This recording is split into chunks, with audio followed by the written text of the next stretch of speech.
Yo, balik lagi bersama Mimin di Black Manhwa, tempatnya alur cerita seru, penuh twist, dijamin anti bosan. Kali ini Mimin akan melanjutkan alur cerita, Martial Evolution, Start by Awakening the King of Monster, dan bagi yang mau traktir Mimin kopi, link ada di deskripsi, jadi gak usah kelamaan opening, langsung aja kita gas ke ceritanya. Cerita berlanjut saat topeng naga yang tanpa basa-basi melakukan manuver maju ke arah Yihe. Yihe pun seketika merespon hal ini, dan menyebut bahwa topeng naga sangat cepat, dan dirinya sudah sangat menantikan hal ini. Hingga pertarungan Yihe melawan topeng naga pun terjadi. Pertarungan pun terjadi sangat sengit hingga menghancurkan gedung-gedung di sekitarnya. Selain itu, pertarungan juga menjadi semakin cepat, karena tiap serangannya membuat bangunan di sekitarnya menjadi hancur. Hingga sebuah serangan dari topeng naga membuat Yihe terpental sangat keras. Namun tak perlu waktu lama, Yihe membalas serangan topeng naga dengan atomic breath-nya. Hingga serangan kuat dari Yihe dengan telak mengenai topeng naga, dan membuat bangunan di belakangnya menjadi hancur tak bersisa. Lalu terlihat Yihe dengan bentuk dimolanya, menyebut bahwa topeng naga sangat kuat. Sejak dirinya datang ke dunia ini, akhirnya dirinya bertemu lawan yang layak. Yihe juga sadar, dan menilai bahwa topeng naga juga bukan tipe yang akan tumbang semudah itu. Dan seketika topeng naga kembali bangkit dengan keadaan topeng naganya yang setengah hancur. Yihe pun tersenyum melihatnya, dan menyebut bahwa begitulah seharusnya. Bos tak terkalahkan si topeng naga Chen-Long. Masa bisa dikalahkan semudah ini? Kembali topeng naga maju menyerang, dan kali ini gerakannya semakin cepat. Namun Yihe agak kaget dengan kecepatannya, dan seketika menahan serangan dari topeng naga.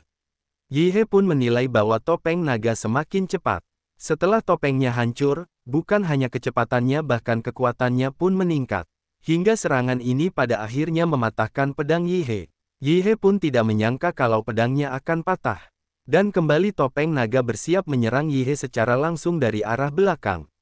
Di saat serangan itu datang, Yihe pun melakukan hal gila, dengan menahan pedang milik topeng naga dengan mulutnya.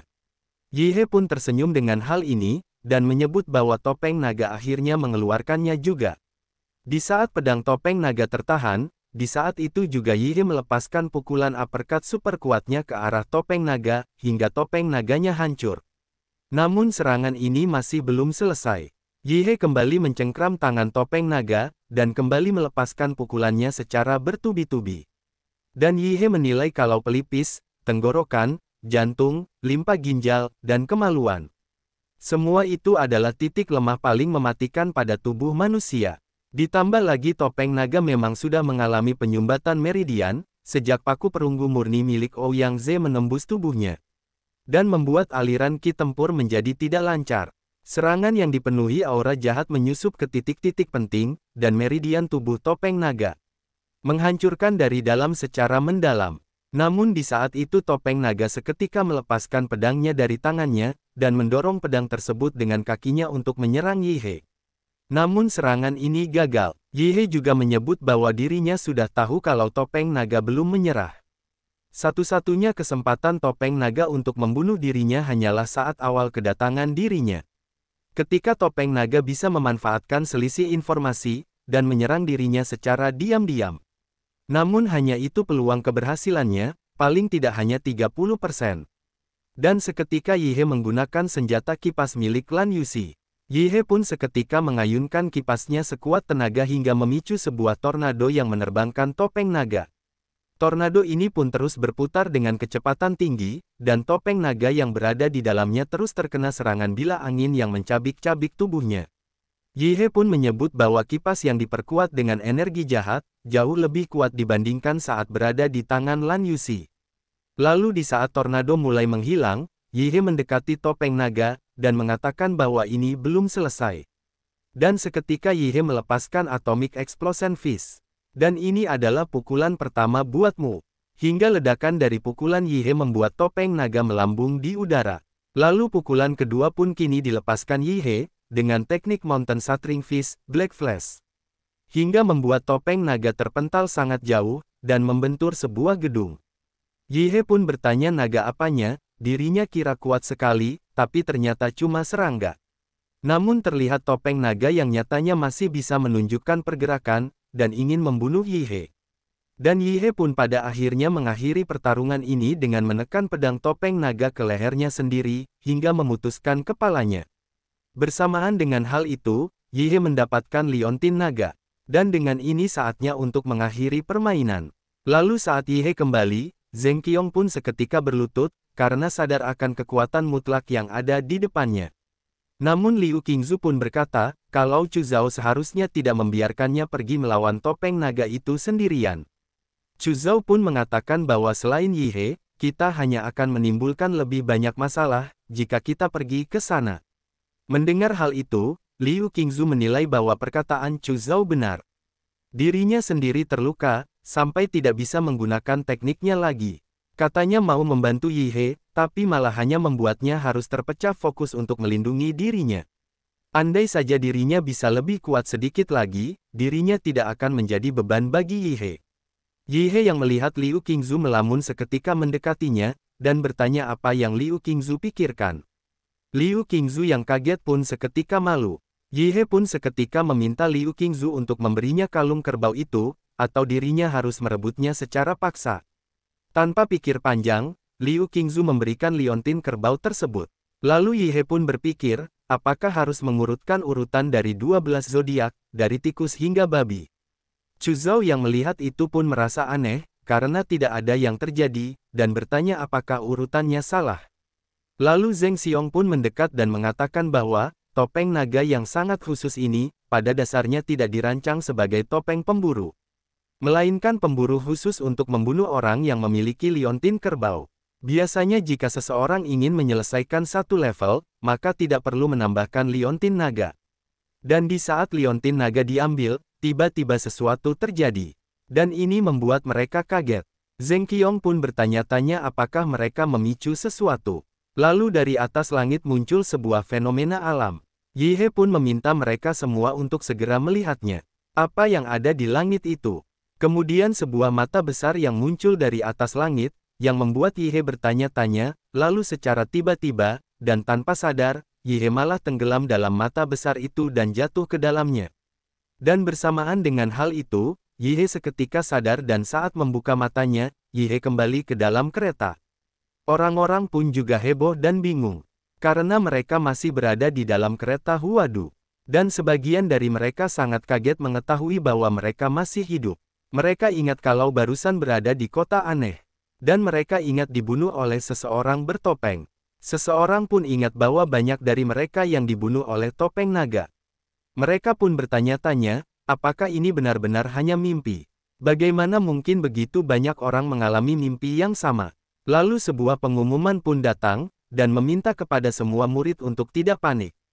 Barusan mereka semua terseret ke dalam Demon Eye yang membangun ilusi mimpi. Ini adalah ujian orientasi mahasiswa baru tahun ini di Universitas Huadu. Dengan ini semua murid bisa tenang sekarang. Lalu ada pengumuman spesial. Dalam ujian kali ini, Yihe dari kota Ancheng bersama Chu Zhao dan Liu Qingzu berhasil mengumpulkan semua liontin zodiak dan meraih peringkat pertama. Di antaranya, murid Yihe yang menunjukkan kinerja luar biasa. Hadiah khusus akan diberikan setelah masuk sekolah. Mendengar hal itu, orang-orang pun seketika bertanya siapa Yihe ini. Dirinya mati duluan, jadi tidak tahu kejadiannya. Mereka juga bertanya-tanya apakah Ouyang Ze tidak menang. Sebagian orang juga bertanya apa itu kota Ancheng. Mengapa semua mahasiswa baru dari kota besar kalah dari kota Ancheng? Selain itu mengumpulkan semua liontin ini. Bagaimana mungkin, dirinya bahkan tidak bisa mengalahkan satu orang bertopeng.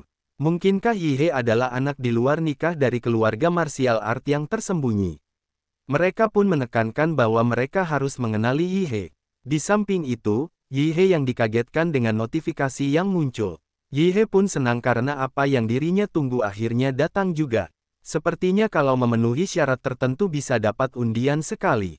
Sistem itu pun mengucapkan selamat kepada Yihe, karena berhasil mengungguli semua mahasiswa baru dalam ujian Demon Eye Universitas Huadu. Yihe mendapatkan 1 kali undian hadiah template. Lalu Yihe dengan rasa khawatirnya meminta kepada Chu Zhao untuk mengambilkan dirinya tisu basah. Dirinya harus membersihkan tangannya baik-baik. Terlihat Yihe yang siap untuk mengundi. Dan berkata kalau kali ini dirinya tidak akan bermain curang. Lalu sebuah template baru pun muncul. Dan sebuah notifikasi sistem menyebut bahwa, template vampir Diobrando, rank D+. Adapun kemampuan Bloodline ini, adalah zombie infection, blood manipulation, immortality. Dan compatibility saat ini adalah 1%. Kemudian terlihat kereta yang terus bergerak menuju Huadu, dan sepertinya kali ini tidak akan ada rintangan yang akan menghalangi jalan mereka. Lalu berpindah ke Yihe yang begitu senang, karena baru saja berhasil mendapatkan template vampir, hati suci kegelapan berhasil, dan dirinya berhasil gacha kartu SR emas. Meskipun darahnya tidak istimewa, tapi template ini saat di-upgrade memiliki data fitur luar biasa. Kemampuan untuk menghentikan waktu, ini benar-benar gila. Lalu seseorang mendekat ke arah Yihe, dia adalah Ouyang Ze, dan bertanya apa kamu adalah Yihe. Kau berhasil mengalahkan topeng naga.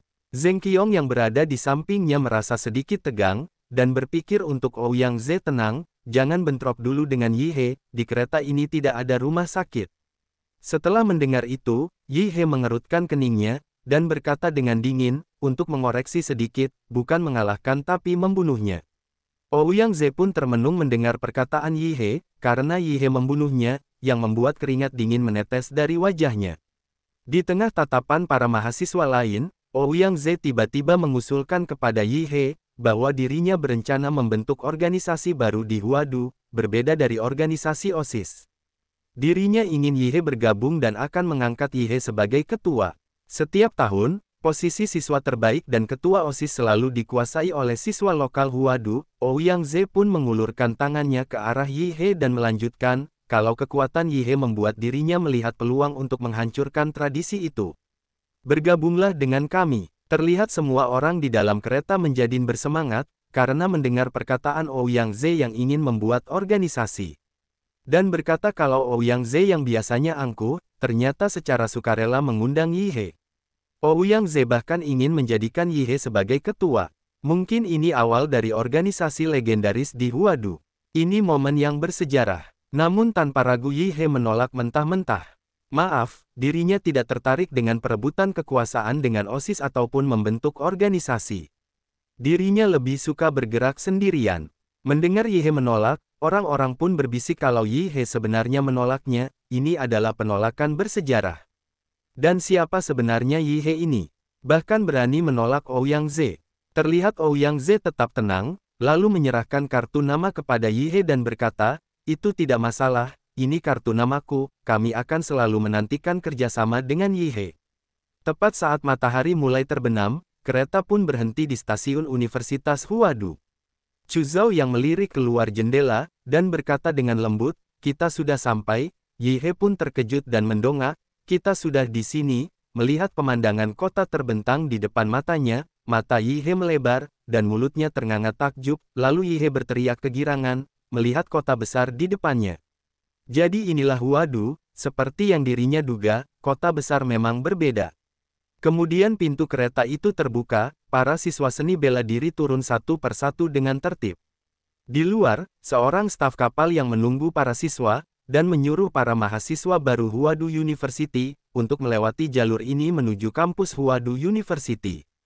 Para mahasiswa pun terus berjalan mengikuti petunjuk dari staf kapal, dan tiba-tiba semua orang tercengang melihat pemandangan di depannya. Karena di depan mereka ada pesawat raksasa dengan desain yang sangat canggih. Tidak berbeda dengan pesawat luar angkasa. Lalu sebuah pengumuman meminta para mahasiswa, harap naik dengan tertib. Dan cocokkan nomor kursi kalian dengan nomor kursi yang kalian tempati saat kalian naik kereta Huadu, para siswa harap naik dengan tertib. Terlihat Yihe yang memandangi Liu Qingzu yang berada di depannya. Yihe pun dengan cepat melangkah maju, dan dengan lembut menyodoknya dari belakang, lalu menggodanya. Liu Qingzu pun terkaget dengan sodokan yang tiba-tiba, dan sadar kalau yang menjahilinya dari belakangnya adalah Yihe, namun Liu Qingzu tiba-tiba teringat nasihat ibunya sebelum pendaftaran. Qingzu, dengarkan baik-baik, meskipun Qingzu dan Yihe secara teknis adalah pasangan tunangan, tapi kalian belum menikah secara resmi. Jangan bersikap terlalu dekat dengannya di depan umum. Terlebih lagi, jangan biarkan anak itu mengambil keuntungan darimu. Jaga dirimu baik-baik, mengerti? Liu Qingzu pun tiba-tiba berteriak dengan keras, kau sedang apa? Ini masih di luar. Namun Yihe bertindak acuh tak acuh, seolah-olah tidak terjadi apa-apa. Dan berkata dengan dingin, "Di luar. Apakah kamu masih ngantuk?" Dirinya hanya mau bertanya, kenapa kita harus naik pesawat? Dihadapkan dengan pertanyaan konyol dari Yihe, Liu Qingzu beralih dari kemarahan menjadi kekecewaan, dan menghela napas berat. Dan berpikir kenapa mama menjodohkan dirinya dengan kampungan seperti Yihe.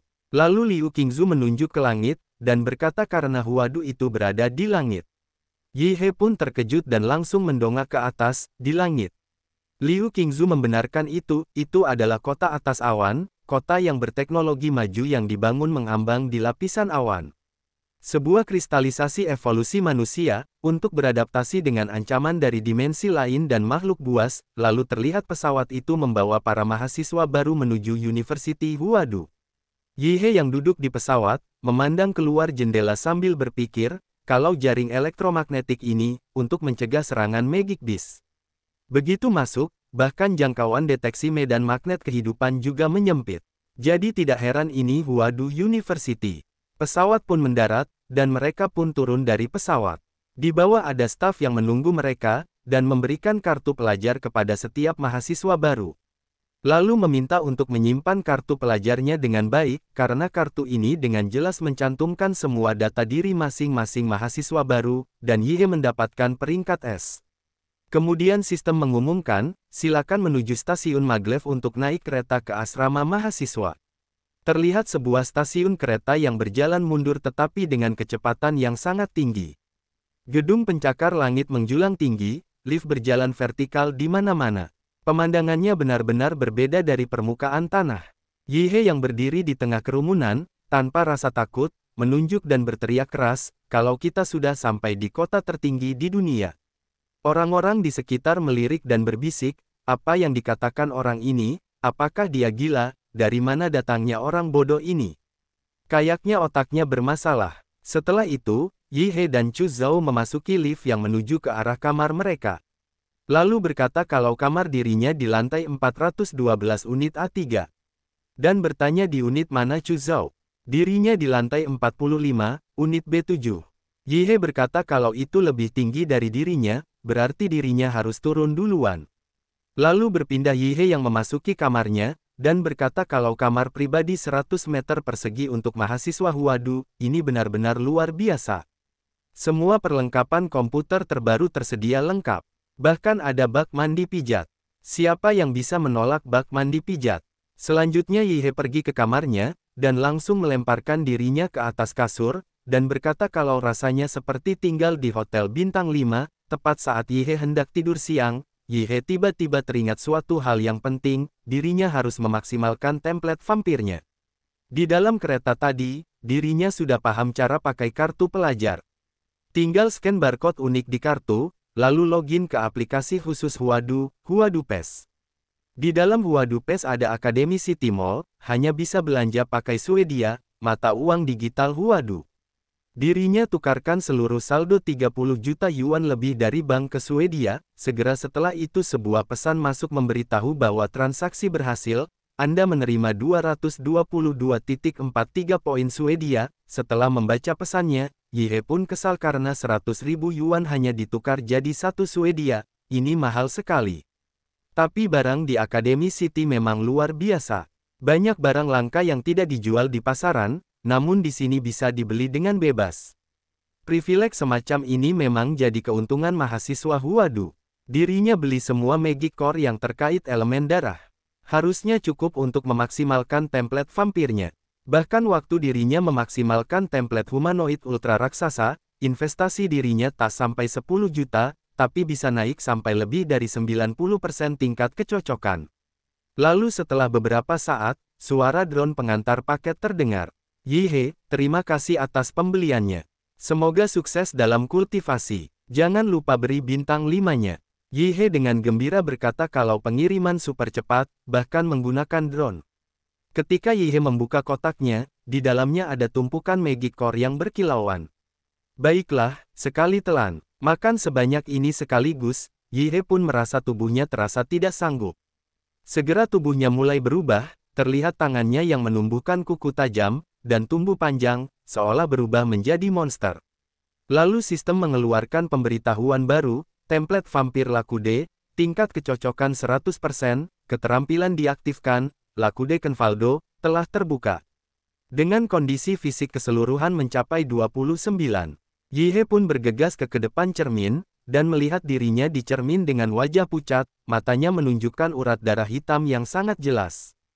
Meskipun agak menakutkan, dia masih berseru, efeknya terlalu jelas, dia menarik bibirnya untuk mengamati, lalu bergumam, taringnya jelas menajam, melihat lebih dekat, Yihe melihat alur darah samar muncul di gigi, struktur yang mampu menghisap darah saat menggigit musuh, seolah-olah minum teh, tangannya juga telah berubah sekarang, menumbuhkan cakar tajam yang tidak lagi menyerupai tangan manusia, untuk beberapa alasan, tatapan Yihe tanpa sadar berhenti di tangan yang bercakar.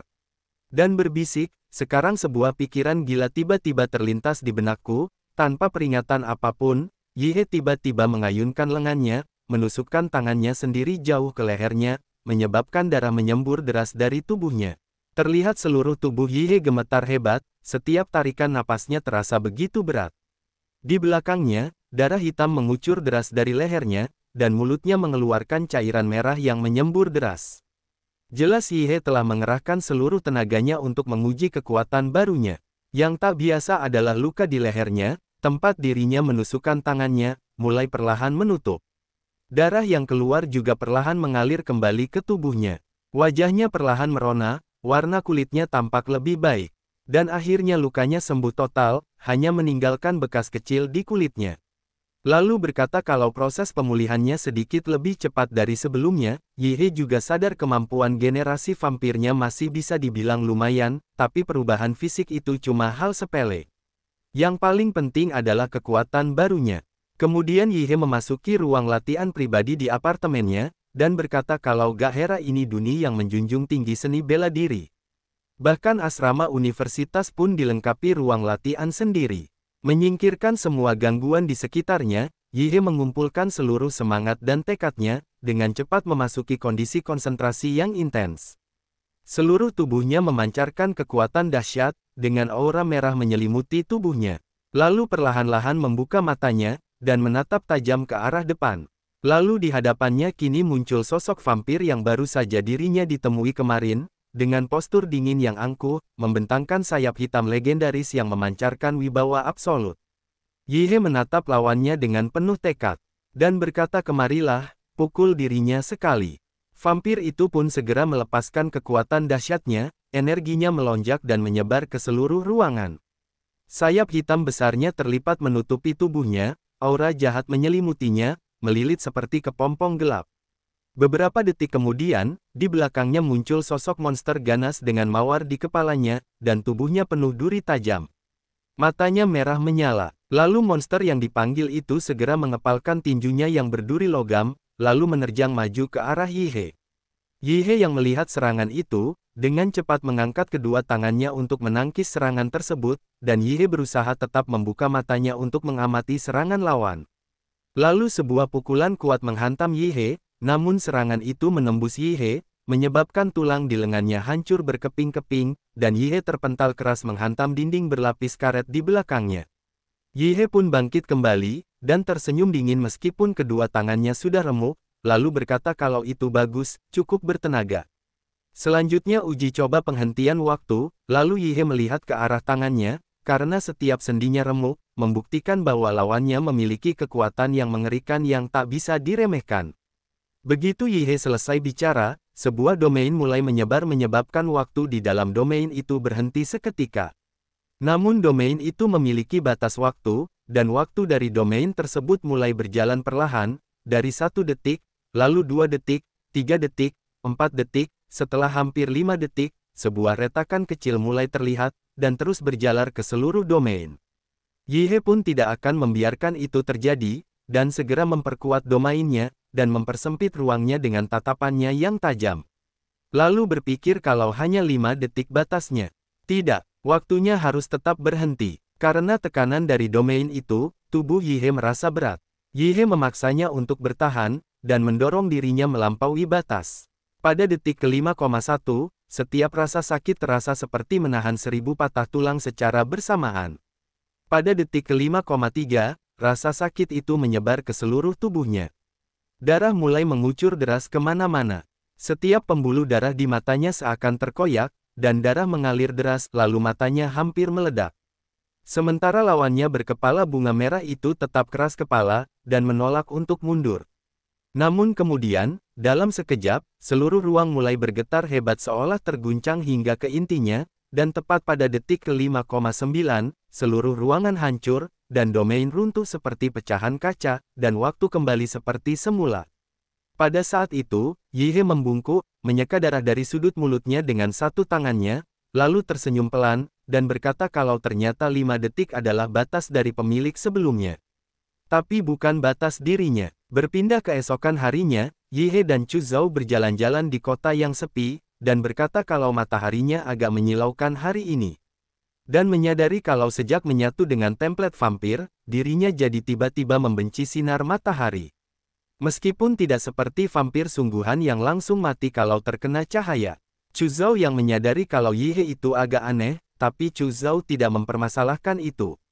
Dan bertanya apa Yi He sudah melihat informasi akademik Universitas Huadu tahun ini. Yi He pun berkata kalau dirinya belum melihatnya, memangnya kenapa?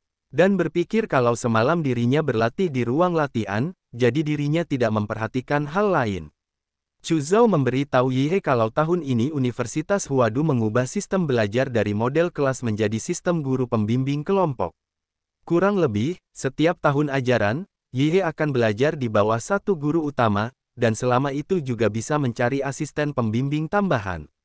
Mendengar itu Yi He bertanya, jadi kita harus mencari guru pembimbing. Chu Zhao pun mengangkat ponselnya dan menunjukkannya kepada Yi He, dan berkata kalau bukan kita, dirinya yang harus cari guru. Kalau Yi He tidak perlu mencarinya. Yi He pun masih sedikit tertegun, tidak mengerti apa yang sedang terjadi. Apa maksudmu? Chu Zhao mendekatkan layar ponselnya, menunjukkan pesan di grup obrolan siswa baru tadi malam. Pihak sekolah dengan jelas mengumumkan bahwa, karena mahasiswa baru Yi He berhasil mengumpulkan seluruh Liontin Xiao, pihak kampus memberikan penghargaan, Yi He berhak langsung memilih salah satu guru, dan sang guru tidak boleh menolak. Yi He pun berkata kalau mereka sampai diumumkan di grup segala, bukankah itu terlalu sengaja mengunggahnya di grup? Bukankah itu agak terlalu mencolok? Kemudian berpindah ke stadion di area A, di mana para siswa yang berbaris, dengan banyaknya orang suasananya menjadi begitu ramai. Sepertinya 3 orang masuk ruangan satu persatu untuk diuji. Lalu guru akan menyalakan lampu untuk memilih siapa yang diinginkan. Terlihat Yi He yang berdiri di dekat gerbang masuk, dan berbalik dan melambaikan tangan, sambil berkata untuk Chu Zhao masuk duluan saja. Dirinya mau jalan-jalan sebentar. Karena dirinya bisa memilih guru sesuka hati, jadi masuk kapanpun juga tidak masalah. Yi He pun berjalan-jalan di luar stadion, sambil berpikir kalau memilih guru, mendengarnya saja sudah terdengar membosankan. Saat itu, sebuah aroma segar bercampur bau amis samar tercium di hidung Yi He, lalu Yi He berhenti sejenak. Yi He pun menarik napas dalam-dalam, lalu langsung menyadari bahwa itu bau darah, dan berlari menuju ke arah aroma tersebut. Dan berpikir kalau bukan bau darah biasa, dirinya tidak akan peduli. Tapi bau ini mengandung sesuatu yang lebih tersembunyi. Liar, seperti arus bawah laut yang mematikan, dan penuh dengan aura pembunuhan dan dosa. Sampai-sampai membangkitkan killing intent dalam dirinya. Dirinya harus menemukan sumbernya. Yi He pun mengikuti jejak aroma itu, dan berhenti tiba-tiba karena matanya terbelalak takjub melihat gadis di depannya. Lalu seorang gadis berpakaian modern, duduk di trotoar, yang sedang makan ubi panggang. Anehnya, aroma niat membunuh yang kuat itu berasal dari gadis mungil, yang sedang membuka mulutnya lebar-lebar, untuk menggigit ubi panggang. Melihat ini, Yi He hanya bisa berdiri mematung di tempat, bingung harus bereaksi seperti apa. Cerita pun berakhir. Sampai jumpa di cerita selanjutnya.